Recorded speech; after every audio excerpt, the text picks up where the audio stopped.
মলি মেয়েটা আজকাল একটু বেশি জোর জুলুম চালাচ্ছে আরজুর ওপর। খুব করে যেন চাইছে বন্ধুত্বটা আবারও পাকাপোক্ত হোক আগের দিনের মতো। তবে আরজু কি আর এক ভুল দ্বিতীয়বার করবে? অবশ্যই না।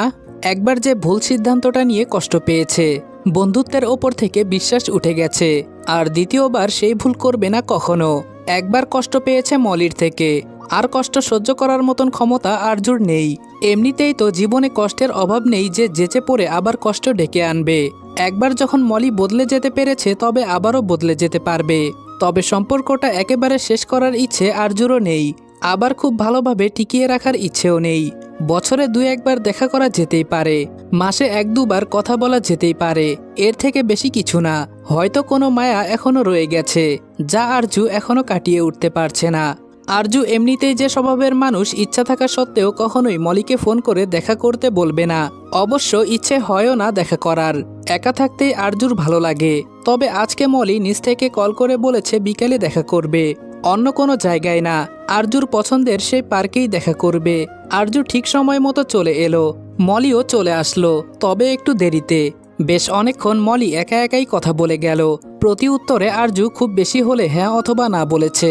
এক পর্যায়ে গিয়ে মলি নিজেই বিরক্ত হয়ে গেল। এভাবে একা একা আর কত কথা বলা যায়? মেয়েটা কি একটু কিছু বলতে পারে না? শুধু চুপচাপ শুনে যাচ্ছে মলির কথাগুলো। মলি যে জিজ্ঞেস করলো কেমন আছে, তার পরিবর্তে শুধু উত্তরটুকুই দিল। পাল্টা আবার জিজ্ঞেসও করলো না যে মলি কেমন আছে। মলির নীরবতা দেখে আরজুও বোধ হয় সেসব আন্দাজ করতে পারল।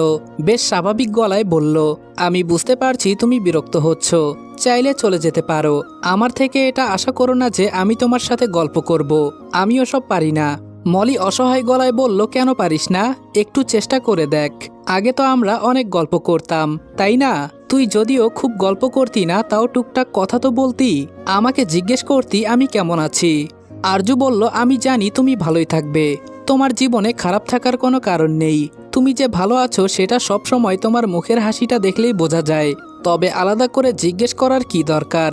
আর আমার সাথে এত সময় কাটানো যায় না, তার থেকে ভালো তুমি কিছু বলতে চাইলে বলে ফেলো। আমার কথা শোনা মানে অযথা সময় নষ্ট করা, সেজন্য কেউ আমার কথা শোনে না। মলি এবার আরজুর হাতটা নিজের 2 হাতের মুঠোয় নিয়ে অপরাধী গলায় বলল, সরি আরজু, আমি জানি আমি আমাদের দুজনের বন্ধুত্বটা নষ্টের জন্য দায়ী। আমি জানি আমি তোকে অনেক কষ্ট দিয়েছি, কিন্তু বিশ্বাস কর এবার আমি ভালো হয়ে গেছি। আমি আর তোকে কোনো কষ্ট দেব না, এই আমি প্রমিস করছি। আরজু মলির হাতের বাঁধন থেকে নিজের হাতটা ছাড়িয়ে এনে সম্মুখে দৃষ্টি রেখে স্বাভাবিক গলায় বলল, প্রমিস তো তুমি এর আগেও করেছিলে। যে একবার কথা রাখে না সে আবারও যে রাখবে না, সেটা আমি খুব ভালো করেই জানি। তোমার কাছে একবার যখন আমি বিরক্তিকর হয়ে উঠেছিলাম, তখন আবারও ঠিক তাই হব। কারণ না আমি বদলেছি, না আমার স্বভাবগুলো বদলেছে, না আমার জীবনের অশান্তিগুলো বদলেছে। তবে তুমি বদলাচ্ছ কেন অযথা নিজেকে আমার জন্য? তুমি যেমন আছো তেমনই থাকো। মলি বলল, বললাম তো আর হবে না, তুই বিশ্বাস করতে পারিস আমাকে, আমি আর যাব না তোকে ছেড়ে। আরজু এবারে অল্প একটু হেসে বলল, তুমি তো কখনো আমার সাথে ছিলেই না, তবে ছেড়ে যাবে কি করে? আমি ভেবে নিয়েছিলাম তুমি বোধহয় আমার বন্ধু, তবে তুমি সেসব ছিলে না। তুমি শুধুমাত্র হোস্টেলে আমার রুমমেট ছিলে। তুমি আমার সাথে তখন ভালো ব্যবহার করতে, অবশ্য তারও অনেক কারণ ছিল। মলি বলল, কোনো কারণ ছিল না, তোকে ভালোবাসতাম এজন্য ভালো ব্যবহার করতাম। আরজু তাচ্ছিল্য গলায় বলল, ভালোবাসাই তো মিথ্যা, ভালোবাসা শব্দটাই তো মিথ্যায় ভরা, তবে তোমার ভালোবেসে করা ব্যবহারটাও মিথ্যা। মলি বলল, আরজু এমন কিছুই না। আরজু বলল, তুমি পড়াশোনা তেমন করতে না, আমার তৈরি করা নোটগুলো তুমি ব্যবহার করতে, তুমি রান্না বান্না কিছু করতে না, যদিও আমিও করতে পারতাম না, তবুও চেষ্টা করেছি। তোমার অ্যাসাইনমেন্ট করে দিতাম, নিজের জামা কাপড়ের সাথে তোমার জামা কাপড়ও ধুয়ে দিয়েছি। তুমি একটু নিজে ইনকাম করতে চেয়েছিলে, সেজন্য আমি তোমাকে আমার কয়েকটা টিউশন দিয়ে দিয়েছিলাম। তোমার এসব কিছু প্রয়োজন ছিল, এজন্যই তুমি আমার সাথে ভালো ব্যবহার করতে মলি। মলি বলল, আরজু প্লিজ তুই আর বলিস না।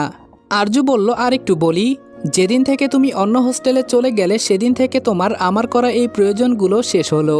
পড়াশোনায় গ্যাপ দেওয়ার জন্য তোমার আর আমার নোটসগুলোর দরকার হলো না। তুমি বাড়িতে চলে গেলে, এজন্য তোমার আর ইনকাম করার প্রয়োজন হলো না। রান্না বান্না করাও আর দরকার হলো না, জামা কাপড় ধোয়ারও না। সেদিন থেকেই তুমি আমায় অবহেলা করতে শুরু করলে। মলি মাথা নিচু করে ফেলল। আরজুর বলা কথাগুলো ভুল না। মলি এতদিন ভেবেছিল আরজু হয়তো কিছু বুঝতে পারেনি, তবে না, আরজু সবই বুঝতে পেরেছে। কিন্তু আরজু সবকিছু বোঝার পরেও মুখ ফুটে কিছু বলেনি। ভেতরে যে কত অভিমান জমে রেখেছিল বন্ধুত্বকে নিয়ে সেসব মলি যেন আজকে বুঝতে পারছে। সত্যি মেয়েটা মলিকে ভালোবেসেছিল, বন্ধু হিসেবে না, বোন হিসেবে। খুব বিশ্বাস করত আরজু মলিকে, আর মলি সবসময় আরজুকে ব্যবহার করেছে নিজের স্বার্থে। আর যখন সেই স্বার্থ ফুরিয়েছে তখনই আরজুর থেকে দূরত্ব বাড়িয়েছে, বিরক্ত হয়েছে আরজুর প্রতি। আর আজকে আরজু নিজেই যখন দূরত্ব বাড়িয়ে নিয়েছে তখন আবার এসেছে ওর সাথে মিল ফেলতে। মলির নিজের কাছে নিজেকে ভীষণ ছোট লাগলো, আর একটা কথাও বলার সাহস হলো না তার, চুপচাপ উঠে চলে গেল। আরজুও আর পেছন থেকে ডাকলো না মলিকে, বরং একটা স্বস্তির নিঃশ্বাস ফেললো। এখন অনেকটা ভালো লাগছে, এখন আর অতীতের কোনো খারাপ স্মৃতি তারা করছে না আরজুকে। আশেপাশে এখন এমন কোনো মানুষ নেই যাকে দেখে আরজুর অস্বস্তি হয়। আরজু যেমন একা থাকতে চায় এখন ঠিক তেমনই একা, ভীষণ একা। ওর আশেপাশে কেউ নেই। তবে খুব বেশিক্ষণ আরজু একা থাকতে পারল না। আরজুর স্বস্তি কেড়ে নিয়ে কোথায় থেকে যেন হঠাৎ করে আরমানের উদয় ঘটল। হঠাৎ করে কেউ এসে বসায় আরজু চমকালো, পাশ ফিরে তাকাতেই আরমানকে দেখলো। আরমানকে দেখে অবাক হলো কিনা সেটা আরজুর অভিব্যক্তিতে বোঝা গেল না। আরমান কিছুটা বোঝার চেষ্টা করলো, তবে কোনো কিছুই বুঝে উঠতে পারল না। আরজুকে বোঝা এত সহজ নাকি? এদিকে আরমান একটা বিস্তর হাসি ফুটিয়ে আরজুর দিকে তাকিয়ে আছে। আরজুর নির্লিপ্ত আর গম্ভীর ভঙ্গি দেখে আরমানের সেই হাসিটা মিলিয়ে গেল। আরমান আসাতেও আরজুর মাঝে বিশেষ কোনো প্রতিক্রিয়া লক্ষ্য করা গেল না। চুপচাপ আবার নিজের দৃষ্টির সামনে ঘুরিয়ে নিল। আরমান আবারও একটু অপমানিত হলো।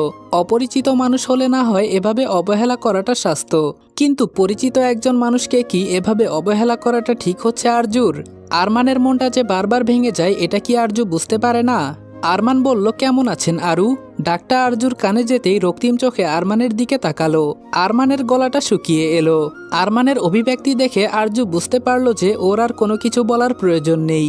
আরমানের যদি লজ্জা থেকে থাকে তবে এই নামে আর ডাকবে না। আরজুকে কিছু বলতে না দেখে আরমানও বোধহয় সেটা বুঝে গেল। তবে আরমান তো দম্বার পাত্র নয়। একজন রাজনীতিবিদকে এত দুর্বল হলে চলবে না। চুপ করে থাকাটাই বরং আরমানের জন্য লজ্জার বিষয় হবে।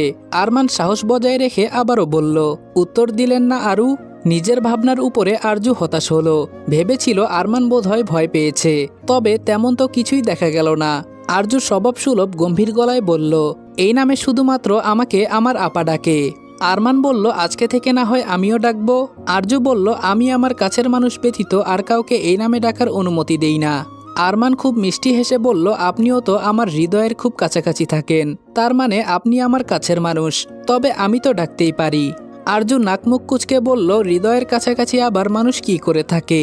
আরমান আবারও মিষ্টি হেসে বলল, আপনি যেভাবে থাকেন আমার হৃদয়ের কাছাকাছি সেভাবেই থাকে। আরজু প্রশ্নাত্মক গলায় জিজ্ঞেস করলো, সবাই আপনার হৃদয়ের কাছাকাছি থাকে? আরমানের ভালো মেজাজটা বিগড়ে গেল, তবুও নিজের রাগটুকুকে আড়ালে রেখে মুখে সেই হাসিটা বজায় রেখে বলল, মোটেও না, সবাই তো আর আরু না যে আমার হৃদয়ের কাছাকাছি থাকবে। আরজু বলল, আপনি আমার সাথে এমন অদ্ভুতভাবে কথা বলছেন কেন, আর হাসছেন কেন কথায় কথায় এভাবে? আমাদের মাঝে তেমন কোনো সম্পর্ক নেই যে আপনি আমার সাথে এভাবে কথা বলতে পারেন। আরমান বলল, আপনি চাইলেই কিন্তু তেমন একটা সম্পর্ক তৈরি হতে পারে। আরজু কিছুটা বিরক্ত হলো, আরমানের দিক থেকে দৃষ্টি ঘুরিয়ে নিল। আরমান ভাবল আরজু বোধ হয় এবার উঠে চলে যাবে। তাড়াহুড়ো কণ্ঠে বলল, প্লিজ আরু, যাবেন না, আপনার জন্যই এসেছি। আরজু বিস্ময় ভরা কণ্ঠে বলল, আপনার জন্য আমি উঠে যাব কেন? আমার জীবনে আপনার এতটাও গুরুত্ব নেই, আর এমনিতেও আমার জন্য আপনার কোনো অসুবিধা হচ্ছে না, বরং আপনার জন্য আমার অসুবিধা হচ্ছে। তাই এখান থেকে আপনার চলে যাওয়া উচিত, আমার না। আরমান বলল, এমন রুক্ষ ব্যবহার করেন কেন সব সময় সবার সাথে? জানেন আমার আম্মু একটা কথা বলে, যার ব্যবহার যত রুক্ষ তার মনটা নাকি ঠিক ততটাই নরম হয়। আর আমি জানি আপনার মনটাও ভীষণ নরম। আপনার এই রুক্ষ ব্যবহারের নিশ্চয়ই অনেক গভীর কোনো কারণ আছে। আরজু কিছুটা অবাক হলো। ওর সাথে খুব বেশি মিশে না, খুব বেশি কথাও বলে না, কিছু না জেনেও অনেক কিছু জেনে গেছে আরমান। আরজুর মনটা বুঝে গেছে। কি করে বুঝলো আরমান এত কিছু? কারো সম্বন্ধে কিছু না জেনেও তার আচরণের সম্বন্ধে এতটা আন্দাজ করা সম্ভব? আরমানকে নিয়ে আরও অনেক ভাবনাই এলো আরজুর মনে। তবে খুব তাড়াতাড়ি আরজু সে ভাবনাগুলোকে সরিয়ে দিয়ে গম্ভীর গলায় বলল, আমার হৃদয় মোটেও নরম না, পাথর চেনেন তো? আমার হৃদয় পাথরের থেকেও কঠিন। সেখানে কারো জন্য কোনো মায়াদয়া ভালোবাসা কিচ্ছু নেই। আর আমার ব্যবহার এমন রুক্ষই। আরমানের কোথাও গিয়ে একটা মনে হয় আরজুর এমন ব্যবহারের পেছনে নিশ্চয়ই অনেক বড় কোনো কারণ আছে। মেয়েটার বোকা বোকা কিছু প্রশ্ন শুনলে বোঝা যায় যে তার মনে ঠিক কত প্রশ্ন, কিন্তু মেয়েটা সেগুলোর উত্তর কোথাও পায় না। তাছাড়া আরমান আরজুর সাথে যতটুকু কথা বলেছে, মুনতাসিরের থেকে যে টুকটাক বিষয়গুলো শুনেছে তাতে আন্দাজ করা যায় যে আরজুর ব্যক্তিগত জীবন সমস্যায় জর্জরিত। সেসবই কি তবে মেয়েটার রুক্ষ ব্যবহারের কারণ? অনেকক্ষণ ভাবনা চিন্তার পর আরমান এবার আরজুকে ডাকল। আরু। আরু বলল হুম। খুশিতে আরমানের চোখ দুটো চিকচিক করে উঠল। আরজু সাড়া দিয়েছে ওর ডাকে, তাও আবার কি সুন্দর নরম কণ্ঠে। একদম আরমান যেমনভাবে চায় ঠিক তেমনই নম্র কণ্ঠে। তবে আরজু ভীষণ অবাক হলো, সেই সাথে নিজের উপর প্রচণ্ড বিরক্ত হলো। এভাবে ওর ডাকে সাড়া দেওয়ার কি ছিল? আরজু সাড়া দিলই বা কেন? আরমান এবারে সরাসরি প্রশ্ন করলো আরজুকে, আপনার জীবনে অনেক কষ্ট তাই না? অনেক আফসোস আছে আপনার জীবনে, অনেক না পাওয়ার যন্ত্রণা আছে তাই না? আপনি কাঁদতে পারেন না, কষ্টে আপনার বুক ফেটে গেলেও আপনি কাঁদতে পারেন না, কারণ কাউকে কেঁদে নিজের কষ্টগুলো বোঝাতে পারবেন এমন কোনো মানুষ আপনার জীবনে নেই। ঠিক ধরেছি না? আরজু জীবনে এতটা অবাক বোধ হয় কখনো হয়নি যতটা আরমানের এই কথাগুলো শুনে হয়েছে। সেটা ওর চোখমুখ দেখেই বোঝা যাচ্ছে।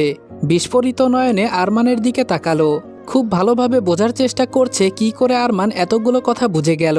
আরজু তো কখনো কিছু বলেনি ওকে, অন্য কারো থেকে শুনে যে বুঝেছে তাও সম্ভব না, কেননা আরজু কাউকেই নিজের মনের কথা বলে না। তবে আরমান কি করে বুঝে গেল? আরমানের কণ্ঠ এবারে আরও নরম হলো।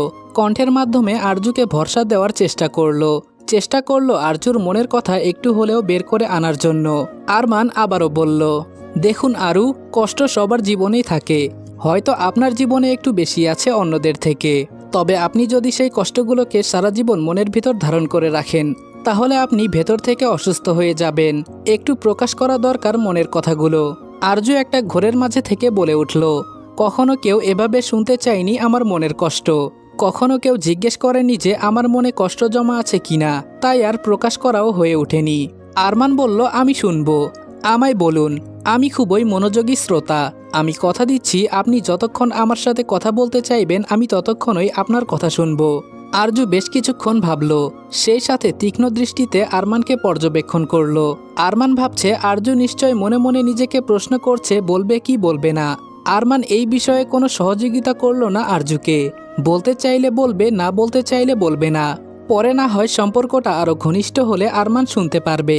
অনেকক্ষণ ভাবনা চিন্তার পর আরজু বলে উঠল, আমি খেয়াল করেছি এর আগে বেশ কয়েকবার আপনি আমার উপর বিরক্ত হয়েছেন, তবে আজকে কি করে আপনি মনোযোগী শ্রোতা হবেন? হয়তো একদিনের জন্য মনোযোগী শ্রোতা হবেন, কিন্তু পরের দিন আর আসবেন না আমার কথাগুলো শুনতে।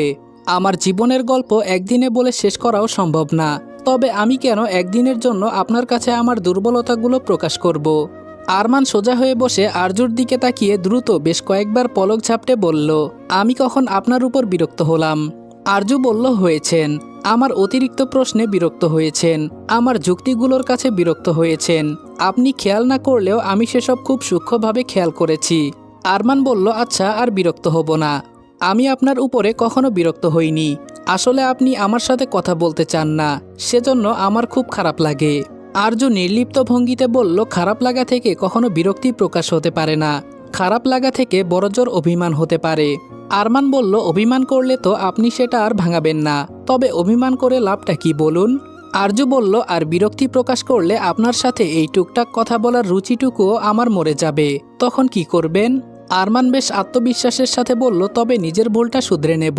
একবার যদি বিন্দু পরিমাণ আন্দাজ পেয়ে যাই যে আপনার কোনো বিষয় পছন্দ না, সেসব আমি আর কখনো করব না, কথা দিচ্ছি।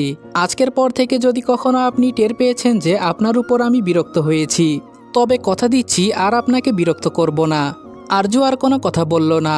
ও জানে এসব কথা দিয়ে কেউ কথা রাখে না, সেই জন্য তো আরজু কাউকে বিশ্বাস করে না। চুপচাপ উঠে চলে যেতে নিলে পেছন থেকে আরমান আবার আরু বলে ডাকলো। আরজু থামলো, পেছনে ফিরে তাকিয়ে বলল, পলিটিশিয়ানরা যে আসলেও নির্লজ্জ হয় সেটা আপনাকে দেখে বুঝলাম, কোনো ব্যক্তিত্বই নেই আপনার।